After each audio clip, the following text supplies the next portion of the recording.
ਵਿਚਾਰ ਹੁਣ ਅਸੀਂ ਆਪਾਂ ਤੁਹਾਡੇ ਤੋਂ ਸੁਣਾਂਗੇ। ਜੀਰਾ ਸਾਹਿਬ ਕੀ ਕਹਿਣਾ ਚਾਹੋਗੇ? देखो इंसानी जिंदगी जिहड़ी रब ने दित्ती बहुत खूबसूरत इंसान नूं बनाया जी, बड़ी रीझ दे नाल घड़िया और रब दी जे कोई फाइनेस्ट क्रिएशन है तो वो इंसान है। बिल्कुल। सो ज़ाहिर है जदों क्रिश्चियनिटी 'च कहा जाता है कि गॉड क्रिएटेड मैन और woman in his own image, ਉਹਦਾ मैन ਕਿਹਾ ਉਹਨਾਂ ਨੇ जी, कि अपने च ही बनाया। सो ਜ਼ਾਹਰ है कि मनुख दे अंदर क्योंकि जे रब आप अंदर बैठा है तो बनाया तो उन्हें अपने लिए इस वजूद नूं सारा जिहड़ा शरीर है भावें इस नूं पुतली करके भी गुरबाणी च कई थां कहा चलाण वाला वो है पर बैठा भी वही है कि ये जग सच्चे की है कोठड़ी सच्चे का विश्वास। जहाँ जदों असीं पढ़ते हैं कि जो ब्रह्मंडे सोई पिंडे जो खोजे सो पाए, क्योंकि जे वो ब्रह्मंड दे विच है तो पिंडे दे विच भी बैठा होया है।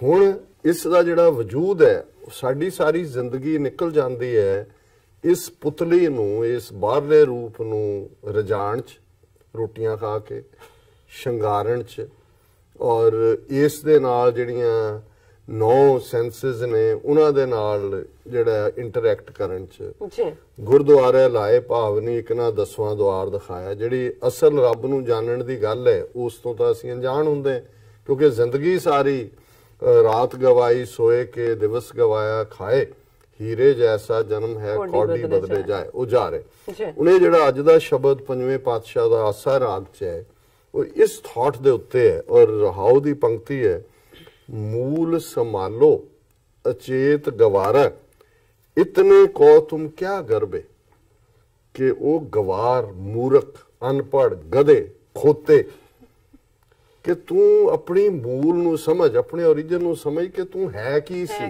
बिल्कुल तू है की है ते बन की गया। मूल संभालो अचेत गवारा जेड़े तेरे चित चेते भी नहीं है जेड़ा तेनू भुलिया होया वो मूर्ख इतने को तुम क्या कर जो तू है इहदा काहदा हंकार करदा की है तू।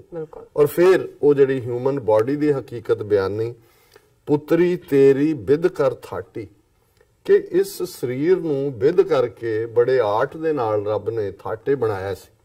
तेरे इस वजूद नूं सिरजिया तां बड़े हुनर नाल सी बड़े फन नाल सी। जान सत कर होएगी माटी पर तेनों ये यकीन नहीं हुंदा तू इहदे नाल ही लग गया कि भी इन्हें इस गल नूं सच्चा करके जान कि अल्टीमेटली तू मिट्टी हो जाने। हुण वो मिट्टी बेशक शमशान च होए बेशक कबरां दी होए।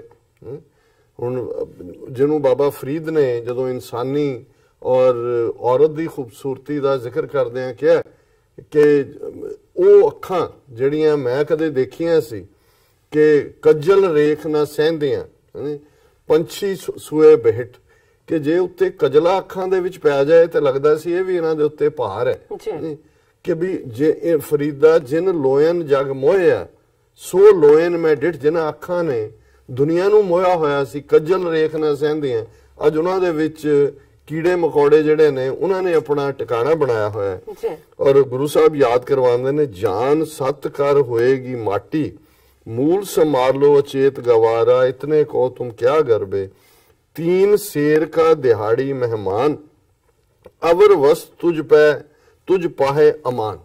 हुण 3 शेर पुराने पीरियड च जिहड़ी यूनिट सी 18 शेर दा एक मन हुंदा सी। सो ज़ाहिर है कि खेतां 'च काम करन वाले मोटे मोटियां रोटियां जिहड़े ने वो हुण भी जिहड़े खेतां 'च काम करदे ने कई वाहुंदे ने एडे वो किसी ने पूछा किन्नियां रोटियां उन्हें कहा 1.5 गिट्ठा कि भी पका के रखी जाए तो 1.5 गिट्ठ हो जाए तो बंद कर दे। सो गुरु साहब ने भी जे 3 शेर कहा वाकई इन्ना खाण वाले उस वेले दे अन्न खांदे होणे ने कि भी तू तां मेहमान है 3 शेर दा दिहाड़ी दा अवर वस तुझ पे बाकी जो है वो तो तेरे को अमानत पई है तो तेरा कब्जा ही नहीं तेरा कोई कंट्रोल नहीं है तू तो ढिड दे मगर लगा है ते 3 शेर आटा तू खा जाना।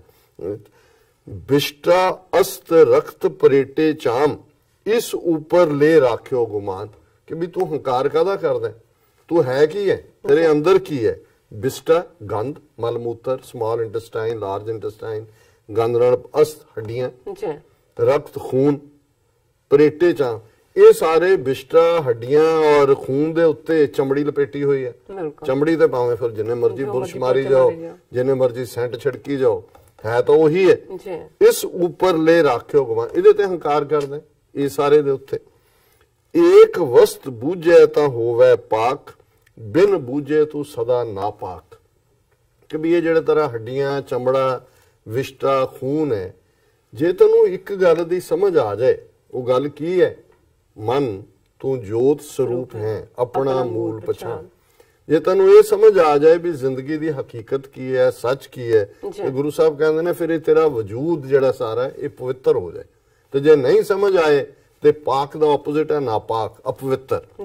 ਏਕ ਵਸਤ ਬੂਝੈ ਤਾਂ ਹੋਵੇ ਪਾਕ, ਬਿਨ ਬੂਝੇ ਤੂੰ ਸਦਾ ਨਾਪਾਕ। ਕਹੋ ਨਾਨਕ ਗੁਰ ਕੋ ਕੁਰਬਾਨ, ਜਿਸ ਤੇ ਪਾਈਏ ਹਰ ਪੁਰਖ ਸੁਜਾਨ। ਪੰਜਵੇਂ ਪਾਤਸ਼ਾਹ ਫਰਮਾਉਂਦੇ ਨੇ ਕਿ ਗੁਰੂ ਤੋਂ ਕੁਰਬਾਨ ਜਾਂਦੇ हैं, ਜਿਸ ਗੁਰੂ ਦੀ ਦਿੱਤੀ ਮੱਤ ਦੇ ਨਾਲ, ਗੁਰੂ ਦੀ ਮੱਤ ਦੇ ਉੱਤੇ ਚੱਲ ਕੇ, ਉਹਨਾਂ ਦੇ ਉਪਦੇਸ਼ਾਂ ਤੇ ਅਮੰਨਾ ਕਰਕੇ ਜਿਸ ਤੇ ਪਾਈਏ, ਉਸ ਮੱਤ ਦੇ ਨਾਲ, ਕਿਉਂਕਿ ਗੁਰ ਕੀ ਮੱਤ ਤੂੰ ਲੈ ਆਣੇ, ਭਗਤ ਬਿਨਾ ਬਹੁ ਡੂਬੇ ਸਿਆਣੇ। ਕਿ ਜਿਸ ਮੱਤ ਨੂੰ ਲੈ ਕੇ ਹਰ ਪੁਰਖ ਸੁਜਾਨ, ਕਿ ਇੱਕੋ ਹੀ ਹੈ ਪੁਰਖ। ਜਦੋਂ ਅਸੀਂ ਮੂਲ ਮੰਤਰ ਪੜ੍ਹਦੇ ਹਾਂ, ਸਤ ਇੱਕੋ ਓੰਕਾਰ ਸਤਨਾਮ ਕਰਤਾ ਪੁਰਖ, ਕ੍ਰੀਏਟਰ ਉਹੀ ਹੈ, ਤੇ ਉਹੀ ਸੁਜਾਨ, ਸਿਆਣਿਆਂ ਦਾ ਸਿਆਣ। ਸੁਜਾਨ ਹੁੰਦਾ ਡੈਕਸਟਰਸ, ਬਹੁਤ ਵਾਈਜ਼। ਕਿ ਸਾਰੀਆਂ ਜਿਹੜੀਆਂ ਸਿਆਣਪਾਂ ਨੇ ਉਹ ਉਹਦੇ ਚ ਹੀ ਨੇ, ਉਹਦੇ ਚੋਂ ਹੀ ਸਿਆਣਪ ਨਿਕਲਦੀ ਹੈ। ਪਰ ਉਸ ਤੱਕ ਪਹੁੰਚਣਾ ਗੁਰੂ ਦੇ ਉਪਦੇਸ਼ ਦੇ ਉੱਤੇ ਅਮੰਨਾ ਕਰਕੇ ਹੁੰਦਾ ਹੈ, ਜਿਸ ਨੂੰ ਗੁਰੂ ਅਮਰਦਾਸ ਜੀ ਨੇ ਫਰਮਾਇਆ ਸੀ ਕਿ ਆਵੋ ਸਿੱਖ ਸਤਿਗੁਰ ਕੇ ਪਿਆਰਿਓ, ਗਾਵੋ ਸੱਚੀ ਬਾਣੀ। ਬਾਣੀ ਤਾਂ ਗਾਵੋ ਗੁਰੂ ਕੇਰੀ, ਬਾਣੀਆਂ ਸਿਰ ਬਾਣੀ। ਜਿਨ ਕੋ ਨਦਰ ਕਰਮ ਹੋਵੇ, ਹਿਰਦੈ ਤਿਨਾ ਸਮਾਣੀ। ਪੀਵੋ ਅੰਮ੍ਰਿਤ ਸਦਾ ਰੋ ਹਰ ਰੰਗ, ਜਪਿਓ ਸਾਰੰਗ ਪਾਣੀ। ਕਹਿ ਨਾਨਕ ਸਦਾ ਗਾਵੋ ਇਹ ਸੱਚੀ ਬਾਣੀ।